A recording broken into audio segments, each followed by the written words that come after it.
Suzanne's Paparazzi Jewelry, 24/7 shopping available. 160920 is the code. Show her some love, like she showed us.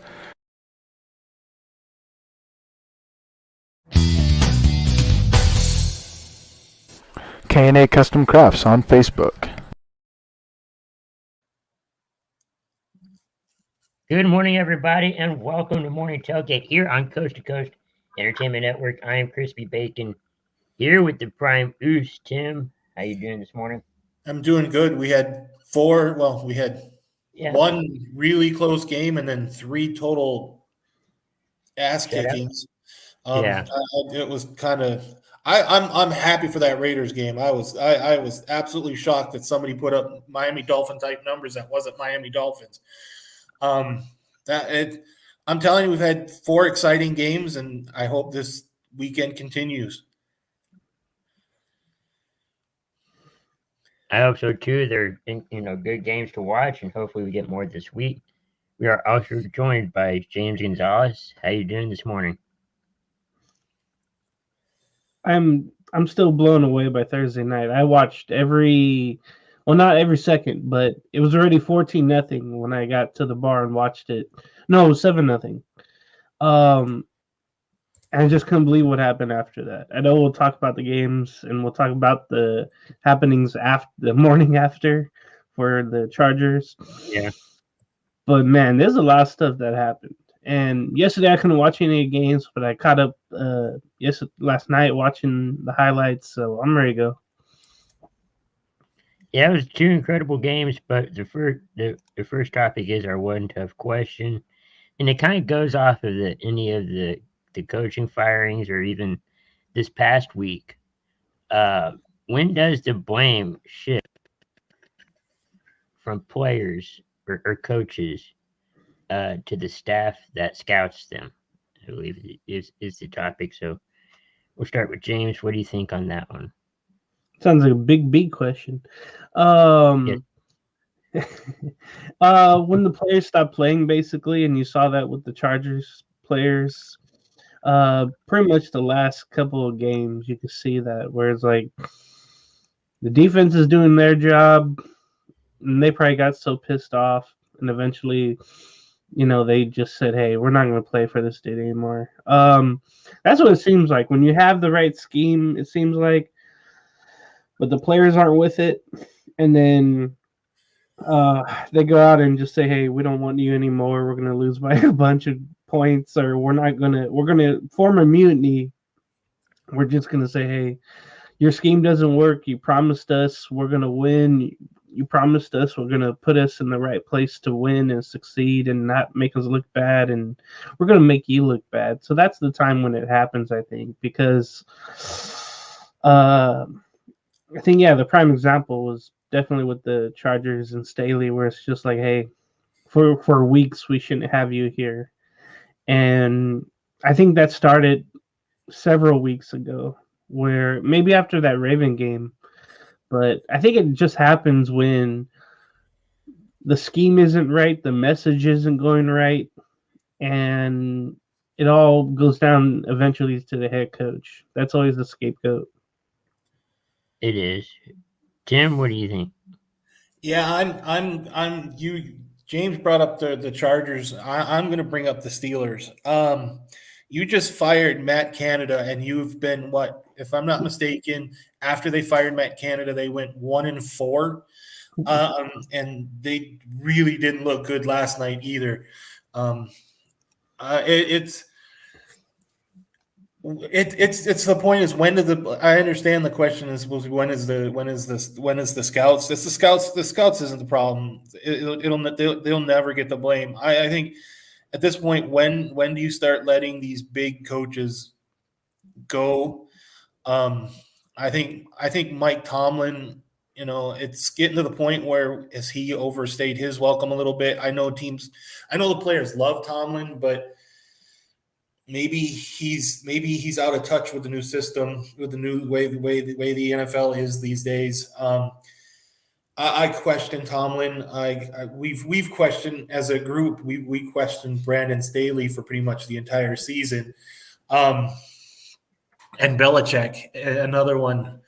After we found out that he's not going to have his services retained at the end of the season, um,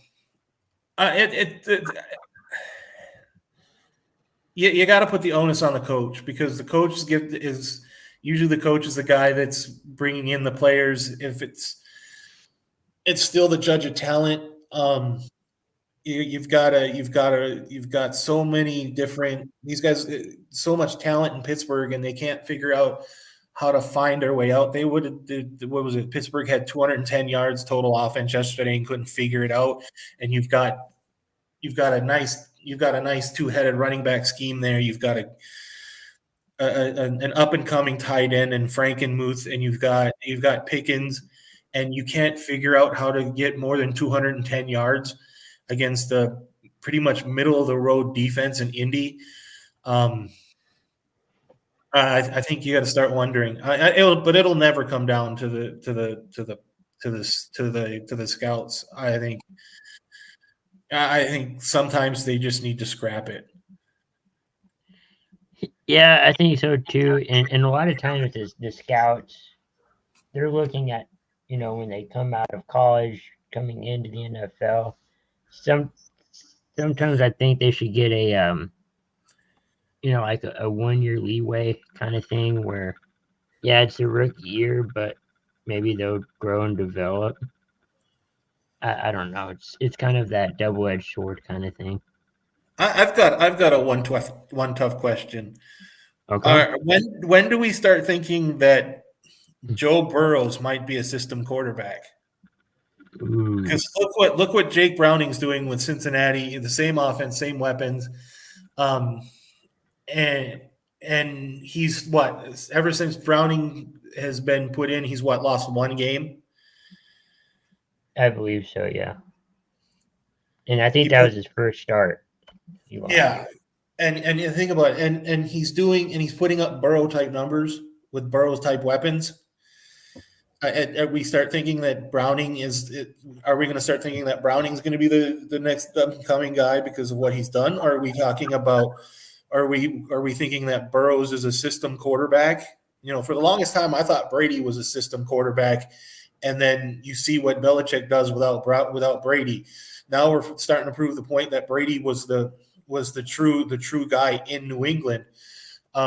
Are we going to start thinking the same thing about Browning and Burrows? Go ahead, James. I see you. Can I start? Because I want to see if that's the case when those weapons start to leave gradually in free agency. Higgins, Boyd, they're going to keep Chase, of course. Right. Eventually, Mixon will be gone.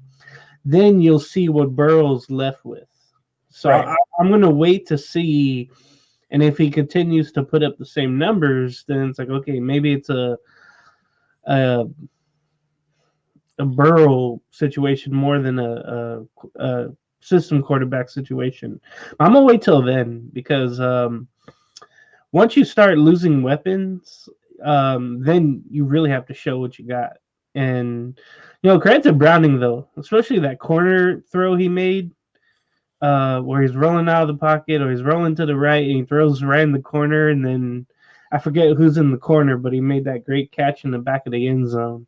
But I'm gonna wait. I'm gonna wait and judge that when all those free agents eventually leave because they can't pay everyone. Right. Yeah, I think Cam Newton brought up something like that where he named a bunch of quarterbacks and Brock Purdy and Dak and a few others.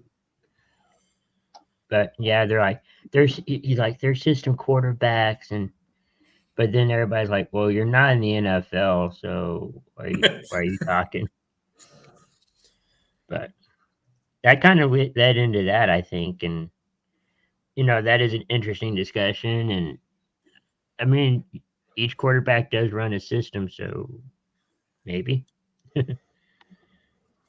It's kind of back and forth. Anna Barber is saying Browning will get traded if he keeps playing like this. And Cincinnati eventually would need a pick, though. Yeah. Yeah. But he's also the cheaper of the two quarterbacks. I mean, because they paid Burrow a lot of money. Mm-hmm. That extension, that extension was what, at the beginning of this year? Yeah. Yeah. Right away, he had the calf issue that led to all the other injuries he had. Yeah, it's always funny where, yeah, I want this extension, and then you get the extension or signing, and then something happens, and then they're like, well, maybe I shouldn't have signed it. And usually it's like laziness. After you got your money, you feel like you don't have to prove anything. Well, this time it's injury that got to Joe Burrow. Right. But with that, Adam Barber's also saying that they're No, I didn't say Burrow. I said they'd be trading Browning for draft picks. Yeah. I could see that. Yeah. Wake up. We'll answer more of those questions here, throughout the show. Let's move into kind of the Thursday slate of games, or just one game, and that we had the Chargers taking on the Raiders. What was it at halftime? 42-0, Mm-hmm. and but the final score was like 63-21. Chargers relieved of their head coach and general manager. We'll start with James on this one. What did you think of that Thursday night? I wouldn't call it battle, but damn. No, it was a dream scenario, and it was one that I think the Raiders already went through. When you think about it, they already had a game like this where they played free, and they faced a team just like themselves that held immunity and wanted to get their coach fired, so they decided not to show up. That was the Chargers on Thursday. Being 42-0 at the half, and then finishing the game with 63 points, the most ever scored by a Raiders franchise. Most given up by a Charger franchise. It's amazing to think. Just 4 days before that, they lost 3-0. Then all of a sudden, we get a team that doesn't want to play. It's like, okay, they're gonna let us go in. Okay, we'll go through the front door. That's fine. It just felt good.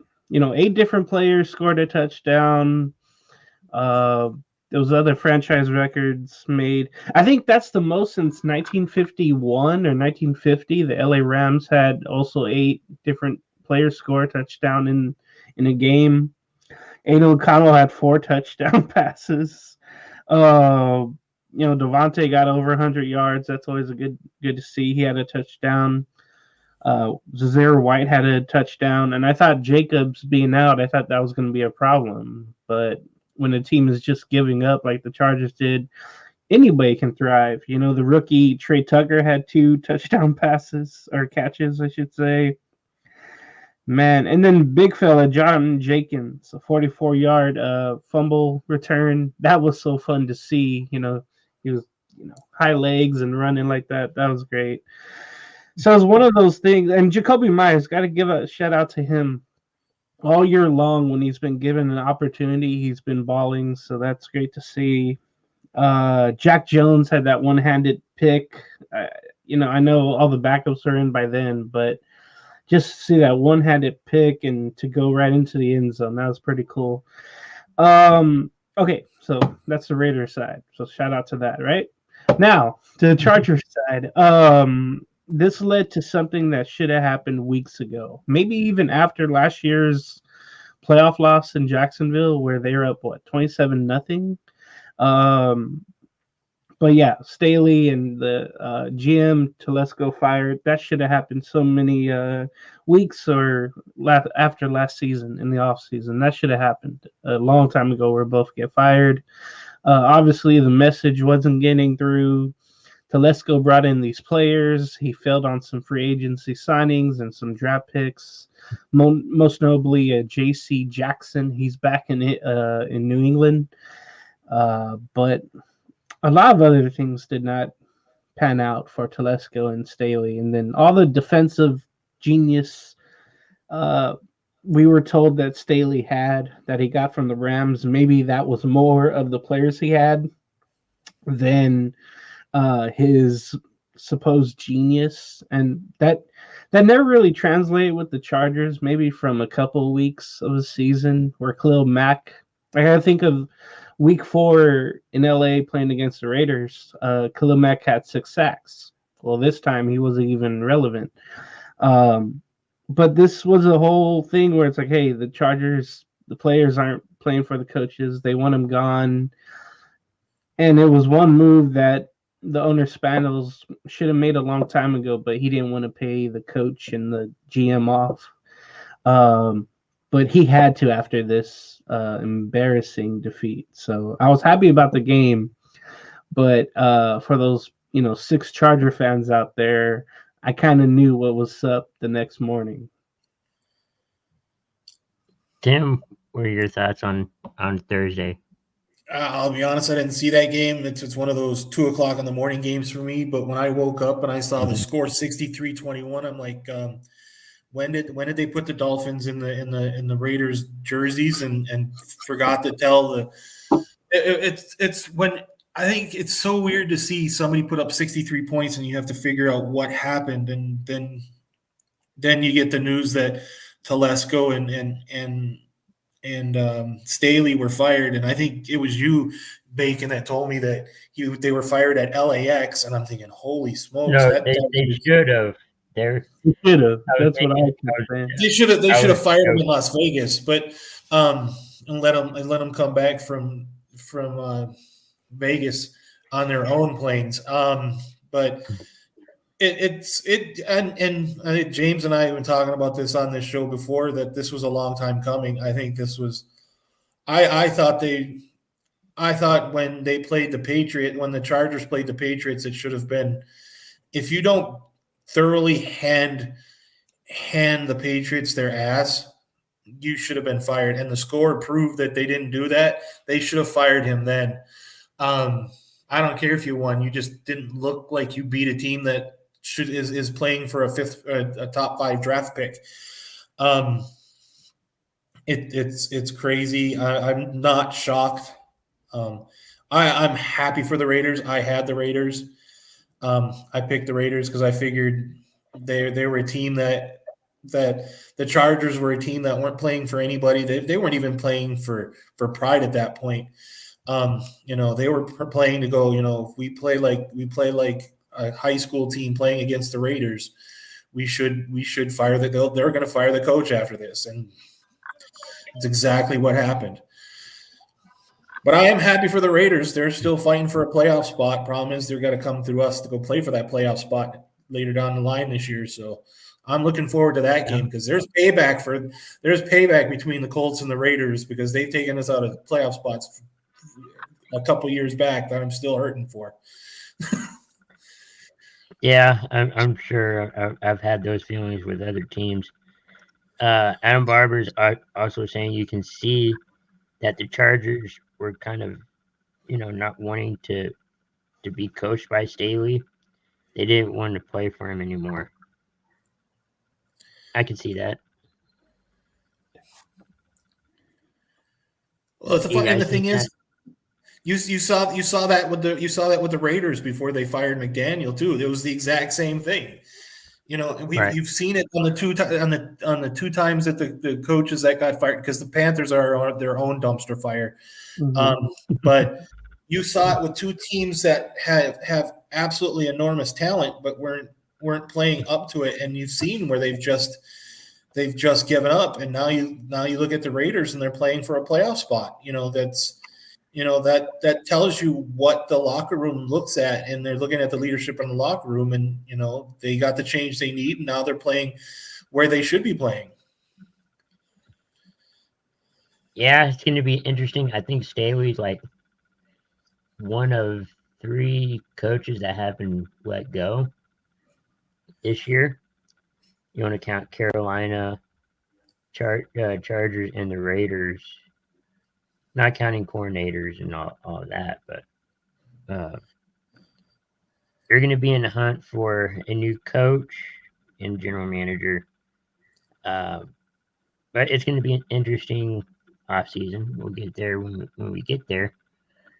But then you also had, 3 other games this past Saturday. You had the Vikings win over, trying to think who they faced.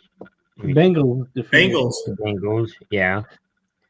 Then you had the Lions in the night game beat the Broncos, and then you had the Steelers kind of in that middle slate, lose against Indy. Tim, what do you think of your Indianapolis Colts winning last night or yesterday?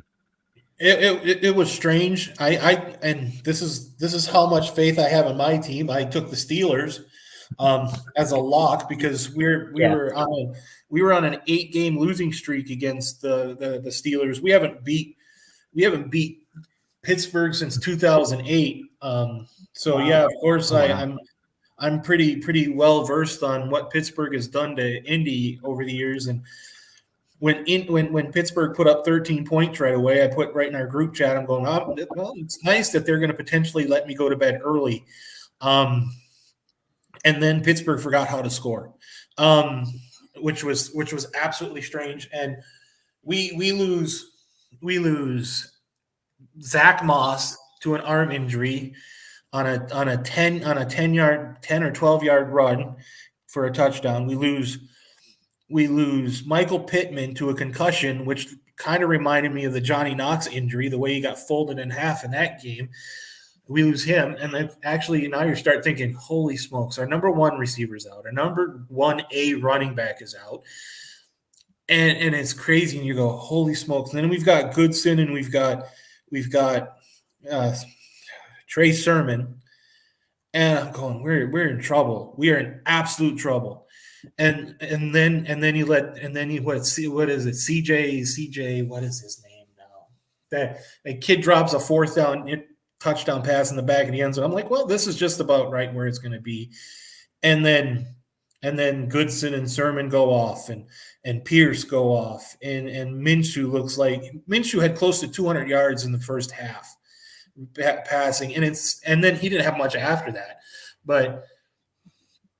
and it just looked so strange looking at Pittsburgh that you just can't play. I think Pickens had 4 catches for the entire game. Deontay Thompson, the former Gators, all of a sudden he's got their only touchdown for them receiving. The only time they scored a touchdown on a block punt. They get the ball at the 1. Other than that, Pittsburgh looked absolutely terrible. It was crazy. There was a drive in the 4th quarter where Indy had the ball for 14 plays, and they ran 13 consecutive runs for one and one pass. It was just literally unbelievable. I wouldn't believe it if I didn't see it. Minshew, I am so unbelievably grateful that we got Minshew, because we needed a veteran quarterback after we basically let Foles leave. He's been a godsend for Indy. If there's an MVP in Indy right now, it's Minshew. But we need to start getting people healthy. It's crazy, what is it? By the end of the game, Pittsburgh were playing with their 3rd string safeties because Minka Fitzpatrick ends up hurting his knee. Casey on the hit to Pittman gets ejected. It looked like there was a brief period in time there where TJ Watt looked like he was limping. He was running with a limp. It was crazy. I was afraid of the Pittsburgh defense, but I wasn't. After halftime, I seemed like it was 14-13 going into halftime, and I wasn't scared halfway through the 3rd quarter anymore of the Pittsburgh defense. Something's got to change in Pittsburgh, but I'm happy that Indy's now is a half game behind Jacksonville. Jacksonville loses today. We're playing at this point. We're tied for the division. I loved yesterday's game. Absolutely loved it, even though I thought it was going to be over early. James? Yeah, I'm totally happy for them. Minshew Magic, it's alive and well. I saw here that the Steelers were up 13-0. And then in the second quarter, the magic started to happen. Moss got a touchdown. Montgomery got a touchdown. And then Ali Cox got a touchdown. Matt Gay with 3 field goals. Remember, he was special team player of the week when they beat Baltimore with all field goals. So that was really good to see. Credit to the Colts and also their defense as well. So that was great. The fact that the Colts are in this is amazing. I mean, you lose your starting quarterback, your rookie quarterback. It was good that the Colts went out and got a veteran backup just in case. This is why you do it. With the Steelers, it's kind of the complete opposite. You get Trubisky, and you get someone who doesn't air it out, and they have the weapons to do it, but he's not one to air it out. That was Kenny Pickett starting to do it. But unfortunately, Kenny Pickett is out. You knew the offense would kind of struggle, but not the defense. And then, of course, on the Pittman hit, of course, it's a Steelers safety that does it, of course. And I don't know if things will change, but I heard a lot of Steeler fans say, hey, they're stuck in their own old ways. They'll never change. But it may come down to a thing with the Patriots and Steelers where if you want to progress, you have to get rid of something that's been there a while in order to move on and be like everybody else. And maybe that'll happen with the Steelers. I know they'll claim injuries, to Kenny Pickett, among others, but maybe it is, if they don't get in, maybe it's time for Tomlin to be let go. I don't know. Yeah, I mean, he has what? Up to this point, and I don't know the standings offhand, but like every season he's coached, he's had like a winning record, or even when you could be right. But I think they need to move on from Tomlin. I think, like you said, something that was so successful and now is not. I think that's when you have to kind of, go away from that. And Adam Barber is also saying that Gardner Minshew is very underrated. I think they said he was probably one of the top backups this year. Yeah, he'll never start, but start a season. 1 year. Yeah, he'll never start again a season. He'll always be a glorified backup, which is fine. And yeah, I was gonna say that's always okay. find a job.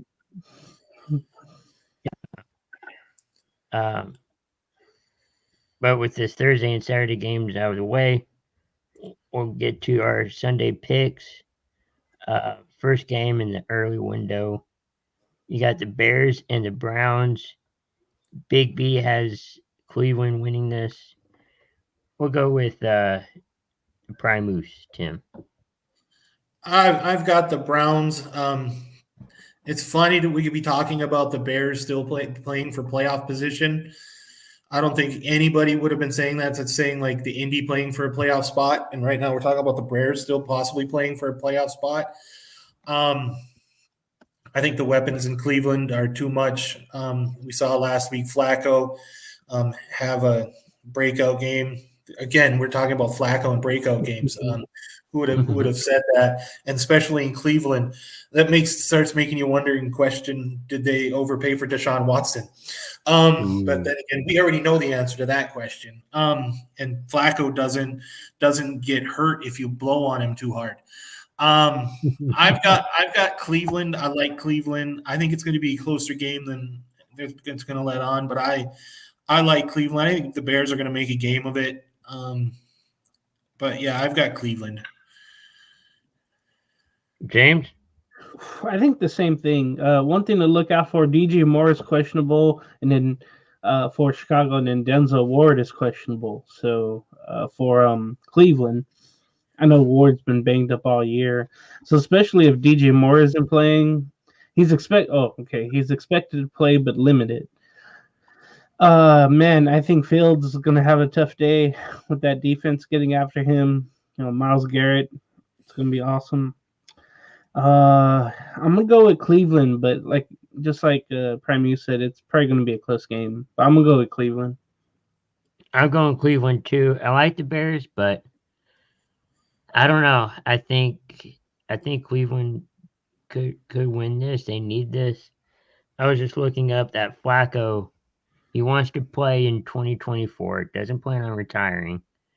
Uh, who knows where he's going to land up if he stays in Cleveland? But that's where he kind of stands on where he wants to be or wants to, do in 2024. Tampa Bay and Green Bay. Big B has Green Bay. James, who do you got for this one? I have to go Green Bay on this. I know AJ Dillon, Aaron Jones, and most of the defense is questionable. Christian Watson will be doubtful, sadly, but I think Packers still have enough to get it. Credit Tampa Bay though; they've stayed in this game or stayed in the race for that South. I can't believe what 3 teams are tied for that South right now, and they're all under. Yeah, they're all 6 and 7, I think. Yeah, I'm gonna go with Green Bay, unless there's a bunch of injuries that come up. Uh, Hopefully, defense can make some plays happen today. That would be good for them. Chris Godwin is questionable. Vita is also questionable, as well as White and Dean. A lot of their defensive units are out for Tampa Bay. If they get a steady run game, Green Bay should win this. Tim? Yeah, I was just looking up the injuries. According to this, Jones is going to play. No Dillon. But that doesn't mean anything. You just said a bunch of people where the defense for Tampa Bay is going to be out. I think Jordan Love actually has a good game today. If they can rely on Aaron Jones, I think I'd be careful with Aaron Jones if you're going to try to play for a playoff spot. This is the battle of the Bay. This is an old NFC Central rivalry back in the 80s and the early 90s, which is funny because you talk about the NFC Central and you got 4 teams that play in the North, and then you got Tampa. I always thought that was funny. To me, I think Green Bay wins this game. I think Green Bay wins by 2 scores. I think the defense is going to be a little too much for Tampa. Dillon is inactive. Just got that in. No. Uh-huh. I got Green Bay in this one too, but if Green Bay doesn't win this game, they are eliminated not from the playoff contention, but from the division title. A lot of playoff scenarios. We'll get to them as we go. I got Green Bay winning this game. I feel like Jordan Love is playing a little bit better. But Tampa Bay's a good team too, so it's going to be a back and forth game, I think. Houston and Tennessee. Houston, I believe, is wearing the Oiler uniforms today, which is kind of weird, or maybe it was Tennessee. I can't remember. One of them are. Yeah, Tennessee is wearing it. I think so. Big B has Tennessee. James, who do you got for this game? Unfortunately, Houston will be without C.J. Stroud, Nico Collins, Will Anderson, and a host of others. That's really going to hurt. I mean, you got Captain Crunch out there looking like Davis Mills. I don't know how much he'll do. I know he lost a lot of reps during the season for practice. I don't know what he has left, honestly, as a backup, but he'll have to start today and make a miracle happen, but I don't think it's going to happen. Texan running game would have to be really, really good, but Tennessee not as banged up. I know Jeffrey Simmons is out up front, but other from that, they look really good. And one interesting note is Derrick Henry has three straight games with 2 rushing touchdowns at least. With 2, he would tie LT back in 2016 of the Chargers with a 4-game streak. I think that's going to happen. I know the Texan defense is young, but I'm going to give this slight edge to Tennessee. It'd probably be a kind of a low scoring ball game. Maybe like 24-10. I'm gonna give the edge to Tennessee there. Tim? So I'm thinking I'm the one that's going to break the clean sweep at this point. Who do you want to win the least? We'll just say that. I to be honest, I would rather have Tennessee win this game. Yeah. Forget it. I have the Texans in my house picks. And I didn't realize that CJ Stroud's not playing until I heard that last night during the Colts game. Golly. Yeah. Give me I'm not going to break this. I'm not going to break the sweep right now. Give me the Titans. I think that I think it's just you've got weapons that are banged up on Houston that they need to win this game on the offensive side of the ball. You got a young defense.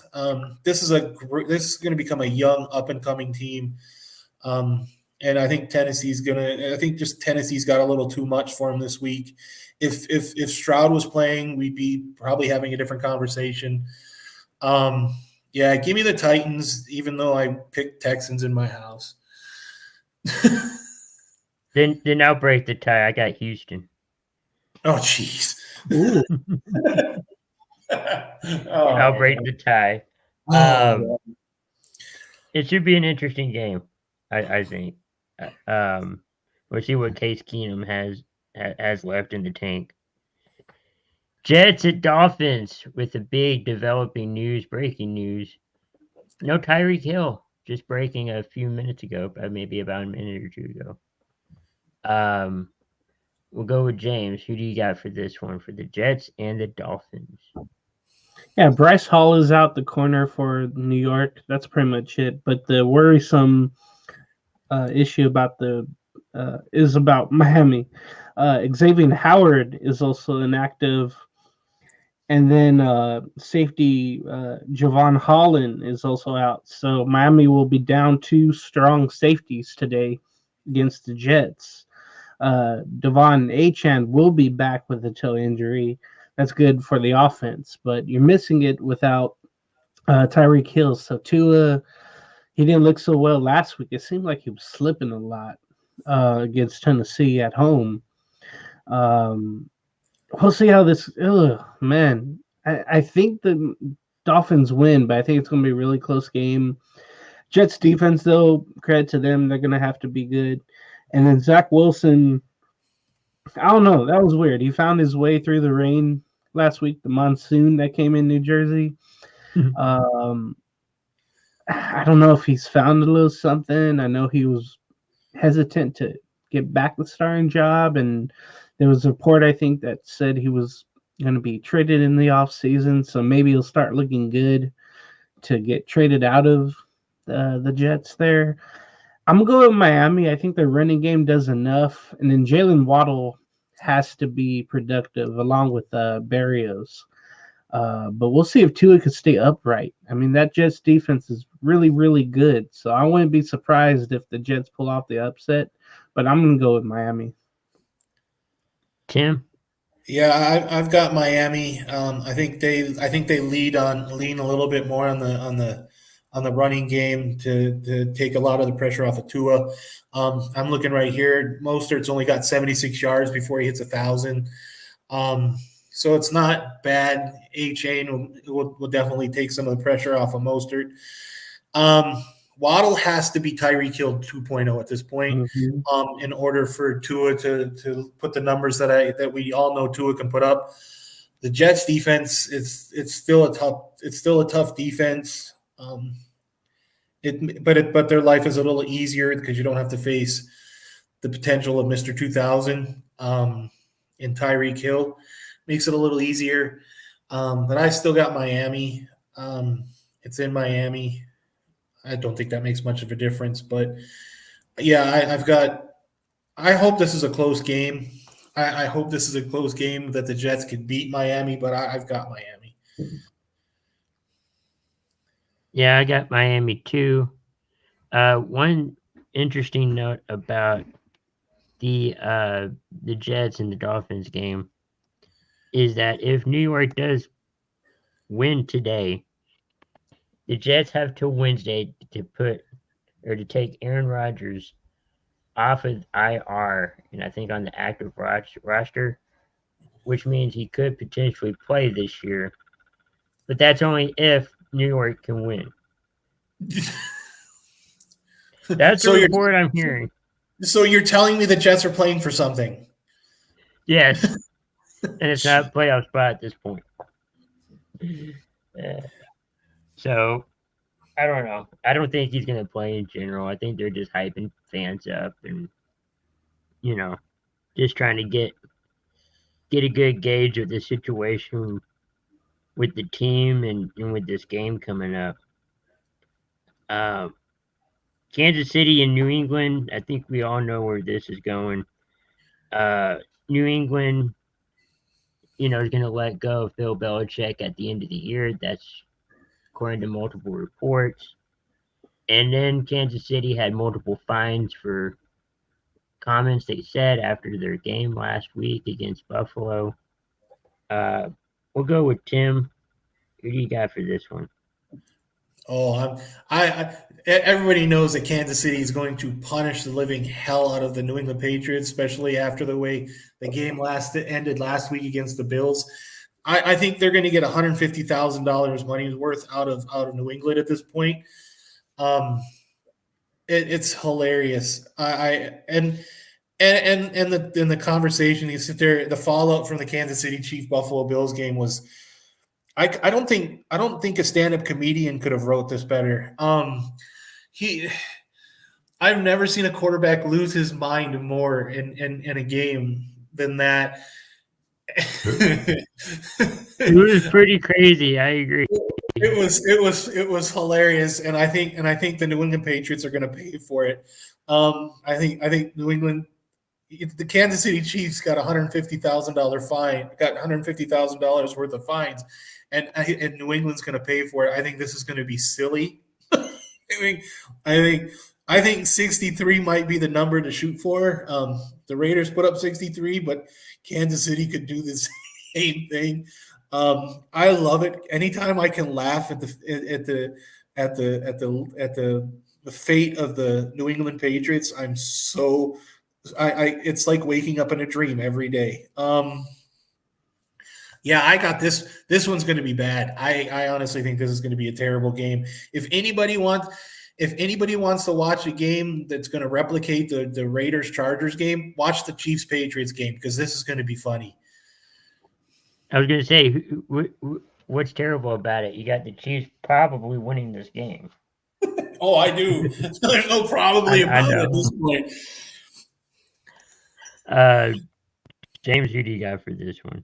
Yeah, the only issue I think the Chiefs have is Isaiah Pacheco will be out, the running back, but the others should be ready to go. And then Mahomes will be airing it out, talking his stuff. It's just sad though that well, it's not sad, it's really good that finally he didn't get a call. The Chiefs didn't get a call, go their way, and then he throws a tyrant like that. So fine definitely was legitimate there. For the Patriots, they're without Juju Smith-Schuster and Trent Brown. Both just don't really want to play anyway. But also, the running back Stevenson is out. Boot is out, the receiver. So those are big losses, I think, for New England. So I don't think they have a chance today unless they really play inspired football. But yeah, I'm going to make this as my lock, Kansas City over New England. Yeah, I got Kansas City too. Big B also has Kansas City. I mean, if Brady was playing in New England, I'd probably go Patriots, but he's not there. I gotta go with the next best option at this point, which is the best option. We'll go Kansas City. Giants in New Orleans. Big B has New Orleans. James, who do you got for this one? Whew, okay, Chris Olave and Ryan Ramczyk, the right tackle and the receiver there, both are out with injuries. That's two big losses that can really affect Derek Carr and make him really upset, as we've seen him before. The Giants will be out one of their right tackles, Evan Neal. I mean, he's been out pretty much the whole year, but man, this is an interesting game. I've seen more people on the Giants for today's game.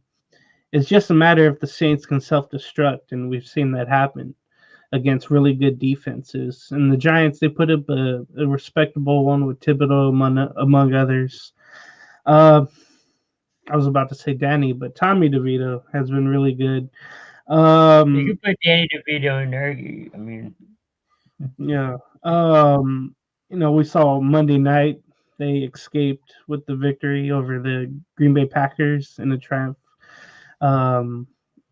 defeat there for Green Bay.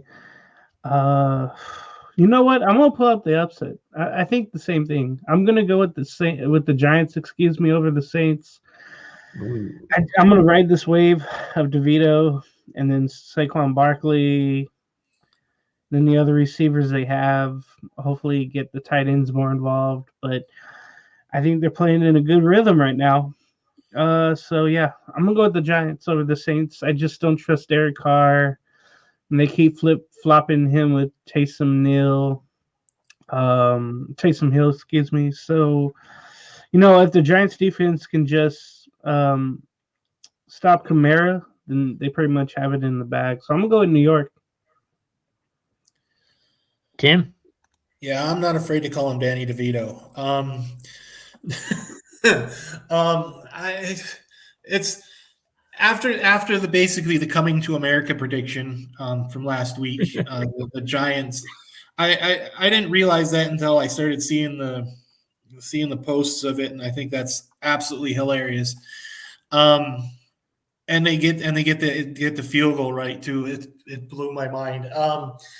Out saying that, the Saints, I think just the running game. I think they're going to lean heavily on the running game with Noah Olave in New Orleans.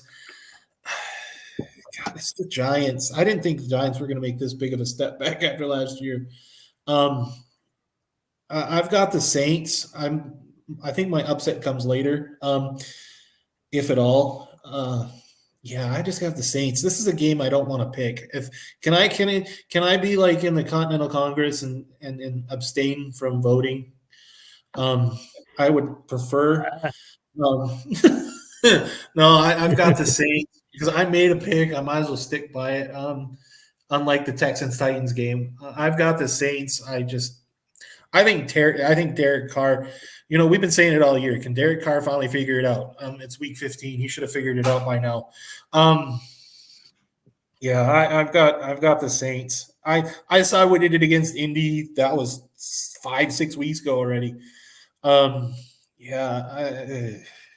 This one's going to be an ugly game. I think. I honestly think this is going to be an ugly game. Who figured at the beginning of the year it was Danny DeVito versus Derek Carr? I didn't. Yeah, it's definitely an interesting game. I got New Orleans in this game, but I wonder what this does to Daniel Jones. Because Expendable. he's out with injury, but what are you gonna say, James? You have him play there, but you know that he's expendable. But I heard there's already talk about next year where you just keep DeVito around. He's been great for the community, so I think you have to roll with that. It's not so much Fernando Valenzuela, but it's almost getting there. He lives close to the stadium, so that means no really travel time there. But I think he's been helpful to New York, and we'll see what happens. As the season rolls on and the off season leading up to next year. And then in the next game, I don't know if the other two games were worse, but this is probably up there. Atlanta and Carolina. James, who you got? I heard there was a bunch of rain in the pregame, but I think it's cleared out, so the field should be wet. Up front, the Falcons are missing some of their defensive line, so that should mean run the ball. If you're the Panthers, that used to be one of their strengths. If Bryce Young isn't really throwing well, hey, run the ball. Panthers also will only have 4 receivers on the in the game today available, so it should definitely run the ball. They'll be wearing their black helmets. That's all I can tell you. That's going to be good for Carolina today. But Atlanta should win this. Ritter should look okay. They should also run the damn ball and Bijan Robinson get open, and then hopefully Pitts will get his and Drake London. I expect the Falcons to win this, but this also feels like one of those trap games. This really does. But I'm gonna go with Atlanta with the slight edge. Yeah, I see Bacon's kind of blacked himself out. No, Oh, you're here. Okay. I'm looking at this. Maybe I'm hoping, like you said, that the Panthers are this could be a trap game where Atlanta's looking towards Indy next week. I hope not. Because I've got Atlanta. They've already got a win over Carolina this year already. Mm-hmm. They if they rely on the run and don't have to, but I think we say this a lot. If you can go to the run, take pressure off of Ritter, I think it makes a big bit of difference. I never thought that Carolina would be bad, but this is bad. Even if it was a trap game for Atlanta, I still think they can win a trap game. If it's against Carolina, yeah. It's crazy. I've got Atlanta, and this is another one I don't think is going to be close. And James, you said you had Carolina? No. Yes, he did. Don't let him lie to you. He said Carolina. No, I'm kidding. I'm going to pick Atlanta. Carolina not trying to repeat their 2000 season where they went 1-15. Well, I guess it'd be 1-17 or 16 now, but that's what that reminded me of when you said that about Carolina being so bad. Well, it reminded me of that one year. Right. I got Atlanta winning this game, but Big B is holding out hope that Carolina will win. It could happen too if you run the ball well. Yeah, it could. Washington and the Los Angeles Rams. Big B has Washington winning. I'll go with Tim. Who do you got for this one? I've got a team that's still in the playoff hunt. Who would have never figured that out? I think the Rams have too much right now against Washington. Washington basically has, used to be you got a good identity or bad identity. I think they have no identity. They've got identity crisis. They've got something. They've had identity theft at this point. I think Rivera is the next guy on the seat. Is the next guy out. I've heard that too. Yeah. I honestly think if Matthew Stafford and Kyron Williams have a day, I truthfully think Monday morning we're talking about Ron Rivera being gone. Thank God. I've got the Rams, and I don't think it's going to be close. So you got Washington? No. Oh, Rams. Is that for me bringing up the whole James has got the Panthers? I can understand if that was right. I've got the Rams. Okay. James? I don't think I'll ever pick the Panthers again this year and then next year. I just have that feeling. I just don't think they're suitable. Anyway, Washington will be without the running back Brian Robinson Jr. He's been really good this year, but he's out with the hamstring injury. I think that's going to hinder the um, heights for the Commanders there. Antonio Gibson will be getting most of the carries, so that should be good. The problem is he's going against, Aaron Donald and the rest of that good Rams defense. I don't think we should be saying that about the Rams, but guess what? They're really good this year defensively. Now, offensively, I think they're going to put up great numbers. Remember, Washington traded their two best pass rushers away.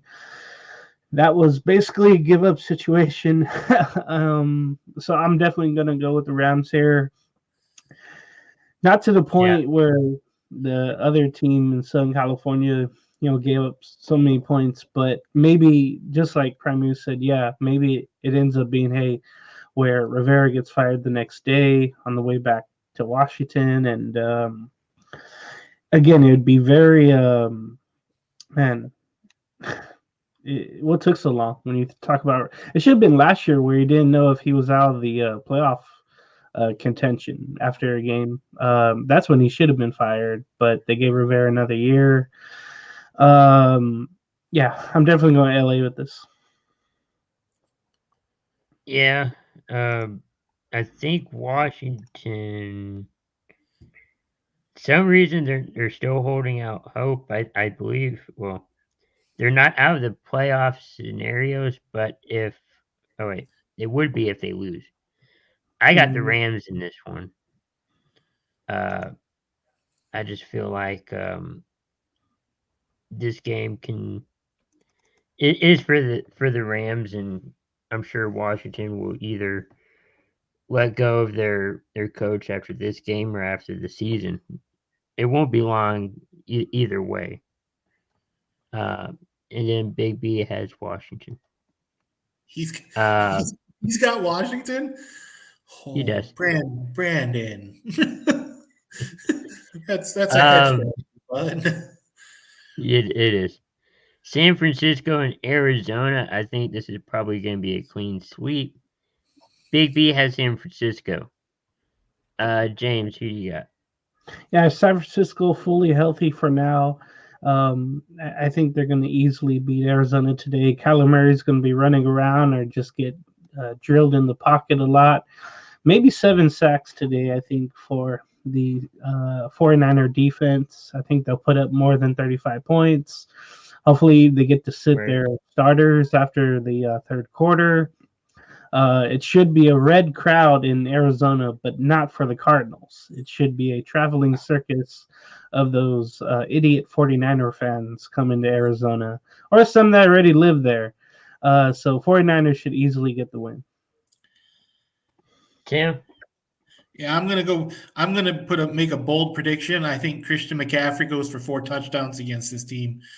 You got the number 4 rushing offense against the 30th rushing defense. That by itself tells you that this should be a Christian McCaffrey loaded game. I think it's another game that's going to be a laugher game, and then we're gonna, I keep saying that, and then this game's going to be closer than it needed to be. We can't say the word trap game on this one. That's the problem. I don't think we've got a team that's completely healthy. That's probably the most dangerous team in the league right now, going up against Arizona. If Josh Dobbs was still with Arizona, we might be saying the same. We might make this a little bit different. I might be saying this a little bit different, but I've got the 49ers. Yeah, I got the 49ers too. I'll make them my lock. Hopefully they don't mess up on this one. And then Big B also has San Francisco on this one. So like I said, clean sweep on this one.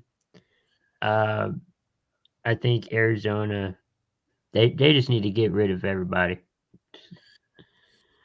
at this point. Probably the game of the late afternoon, Dallas and Buffalo. Big B has Dallas. I got Dallas. James, who do you got? Man, we'll see if Dak and the others can play in the weather. I mean, it's not going to be snowy or rainy or anything. It's just going to be cold. It was raining earlier. Yeah, that could be there or go away. The Bills do have their safety Micah Hyde and defensive end AJ Espinina. He's also out, so they're both out for the Dallas game. That's going to be tough. You remember Buffalo's already out with so many defenders. Micah Von Hyde's one Miller of had his injury. Yeah, Micah Hyde is one of those as well, and among others, Trey White, Milano. So Dallas, they're coming in hot. Buffalo's trying to find their way. It'd probably be a shootout today between those two. I guess I'll go Dallas. I mean, they're the hottest right now. They can run the ball as well. Buffalo's defense is going to have to come up clutch. Micah Parsons should have a fun time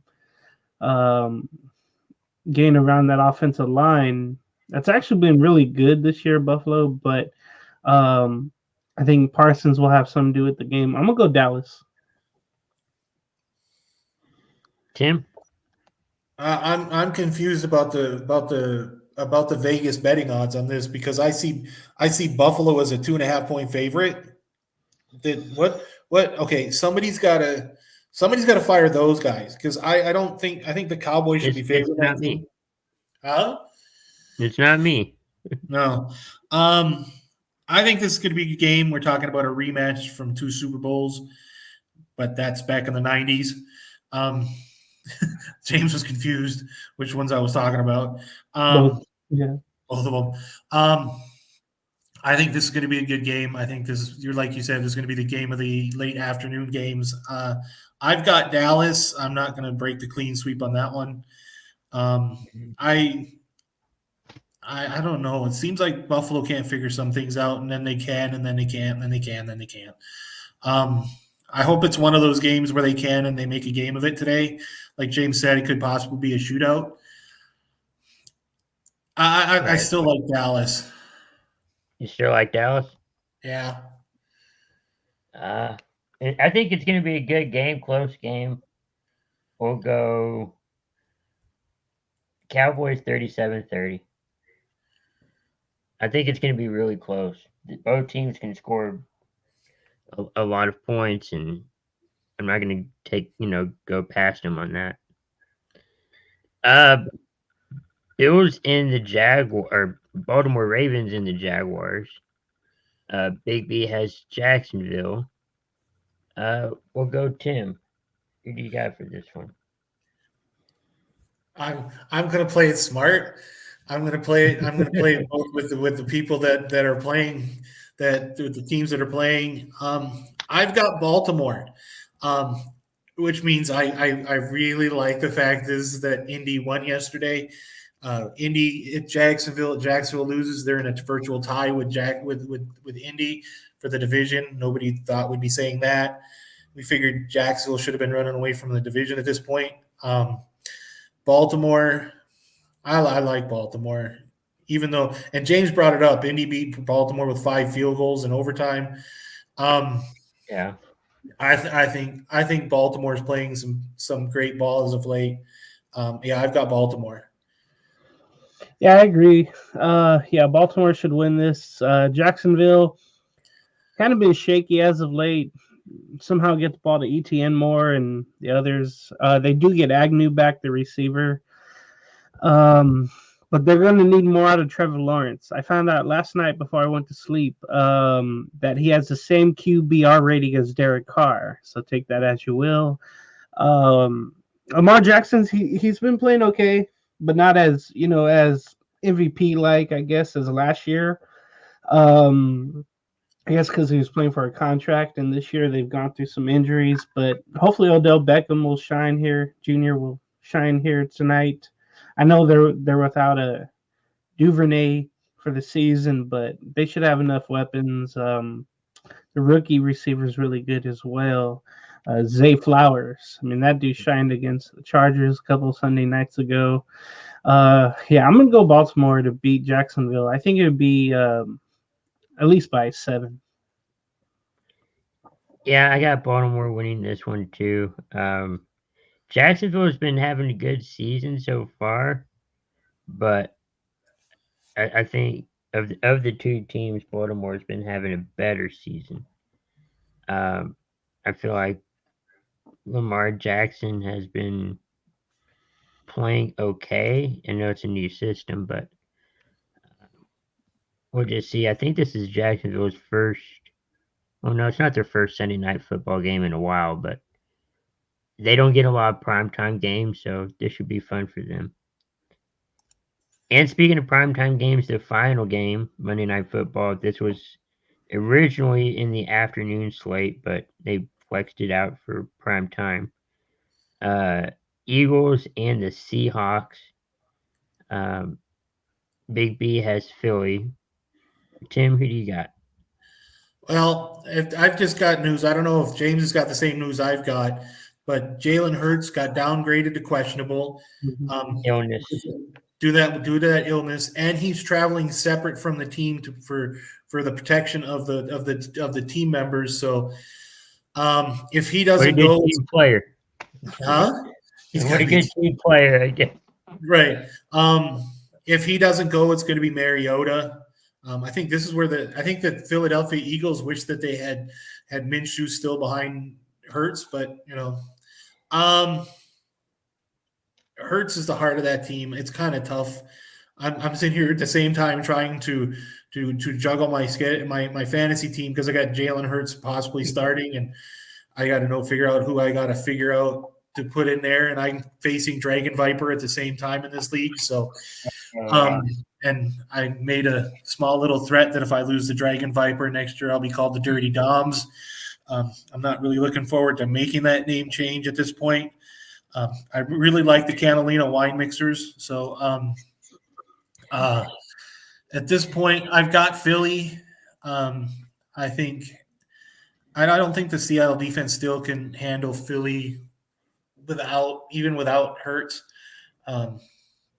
I've got Philly, but I kind of hope I don't know. I got Philly. I'm hoping Hurts plays because I don't think I have a backup quarterback. Oh no! You better go get one. Free agent. Yeah. DeVito.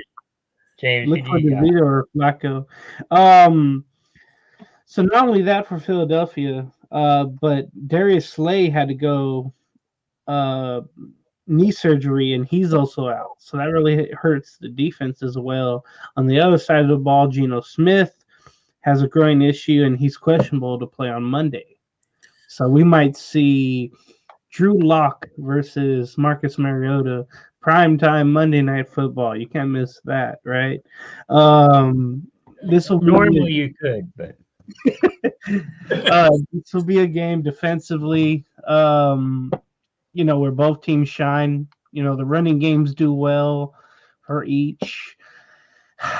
I think Philly probably has the best of the receivers, at least mentally. We've seen Metcalf go crazy. I'm definitely going to go Philadelphia in this game. I just think they're more experienced. The offensive line is more experienced. The Seattle defense, I've been waiting for them to have kind of a breakout game. They've had some breakout plays, but not a breakout game. And I don't think that's going to happen against Philadelphia on Monday. So I'm going to go Philly. yeah, I'm going Philly on this one too. Although they are in a tailspin after losing a few games, traveling by yourself or separate from your team when you're injured or have an illness, it's not a good sign, especially heading into a game, like this. So I don't think he's gonna play. But who knows? He could feel better. Hopefully, for them that he does. But I think it should be a fun game. And with that, those are our game picks. We're not experts on it, but we'll see how it goes, this week. As we move on to our Prime 5 by the Primus. What you got for us this week? All right, I figured, we're getting to that part in the season where we could start having conversations about MVPs. Let me see. Yeah. Let me see where my stuff is. It's all the way down there. Cool. All right. I've got my 5, and I changed one on the fly after I saw some stats. Uh-oh. I've got my number 5. We think this is a quarterback heavy award. My number 5 is going to be Christian McCaffrey for the Niners. He leads the league right now in rushing yards, and he's tied with second with Jalen Hurts for rushing touchdowns. I think where Christian McCaffrey goes on the Niners, that's where the Niners go. I think it's a strong pick, but this is for some reason the MVP is a quarterback. Seems like it's a quarterback an award. My number 4, I have Dak Prescott. I know that's becoming a popular pick as of late. He's in the top 5 in passing yards, and he leads the league in passing touchdowns. I think he's one of the major reasons why right now Dallas is sitting at the number 2 seed. Number 3, I cannot pronounce this guy's name completely, so I don't even try. I got Tua for the Dolphins.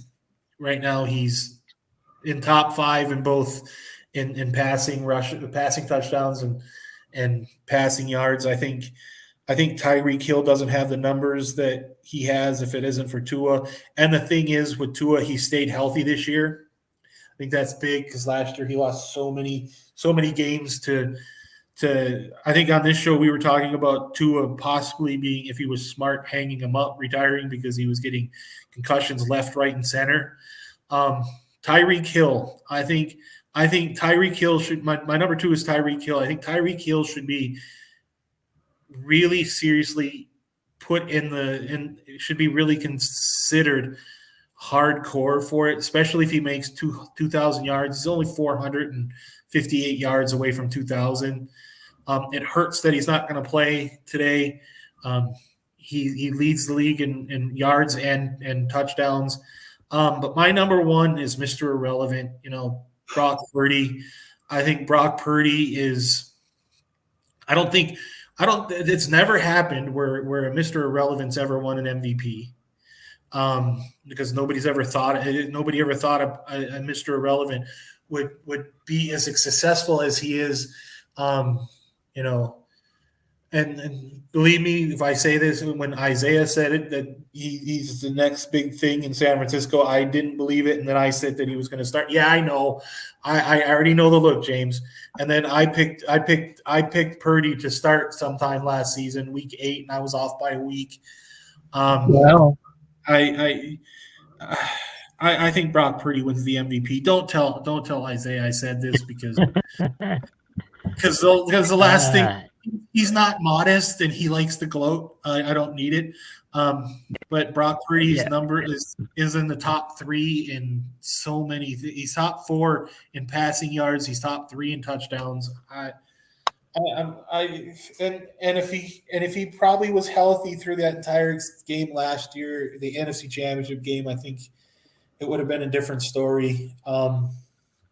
He's got another year under his belt. He's doing what he can. I think what hurts Brock Purdy, much like I think what hurts Tyreek Hill, is the fact that you've got Tua and you've got Christian McCaffrey in the top 5. They're going to possibly take votes away from him, which could possibly mean Dak Prescott comes away with the MVP. Well, All right. what's interesting. Now I'm waiting for James to tear it apart. Yeah, go ahead, James. For the MVP race? Yeah. Mine's a 3. I'm going to go Dak first, Purdy second, and then McCaffrey third. Because I think Tyreek Hill kind of fell off. I don't trust his ankle injury. It might be something more to it. So I think that's going to hinder him, and he's a receiver. So that also hinders him. Shoot. So I just have 3 out of the 5. I don't have another one. I mean, had Lamar Jackson, but no, he's not putting up the same numbers. Tua was there, but no.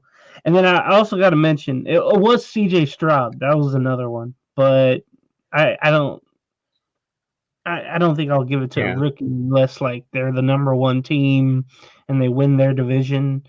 So I don't want to give it to Stroud. By the way, the Texans, I forgot this. Case Keenum will start over Davis Mills today for Houston. So we get to see Case Keenum today against the Titans. Yeah, and what's interesting about, I think somebody talked about this on another show, not ours, but I think on TV, where the top two playoff teams, so like your first and second seeds, usually get the MVP if they're not in a Super Bowl, or maybe if they are in a Super Bowl, but usually the top two seeds get somehow the MVP. That's interesting because if you look at the playoff race in the NFC, San Francisco and Dallas are 1 and 2. In the AFC, you have Baltimore and Miami. I mean, two of the four you kind of had that lined up. Tim, Yeah. kind of like that. So we'll see how the playoff race goes in the MVP race. As we close out the show, any final thoughts? We'll go with Tim. Uh, Christmas week. Everybody be safe. We've got a lot of great shows. We're back on Tuesday. Brandon and I are back on Tuesday with C2C. We're doing a Christmas themed episode. You guys got your shows, which I enjoy watching, and then I think they're talking about renaming the Immaculate Grid to James Beats Everybody. I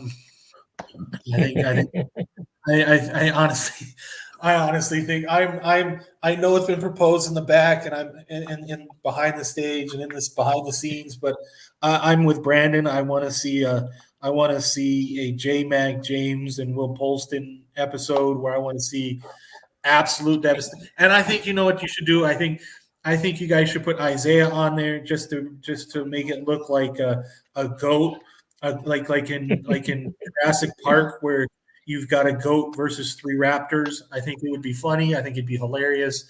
I think it would be fun to watch. What you guys do is amazing. I enjoy watching you guys.